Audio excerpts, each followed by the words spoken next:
Bis, biasanya kita tahu yang Honda ketam biasa main lumba-lumba bis, tapi yang ni lain bis.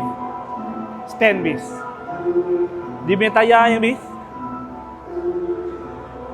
Lain tu dia tayar. Begitu terkepak bis. Ini betul-betul jadi macam ketam bis.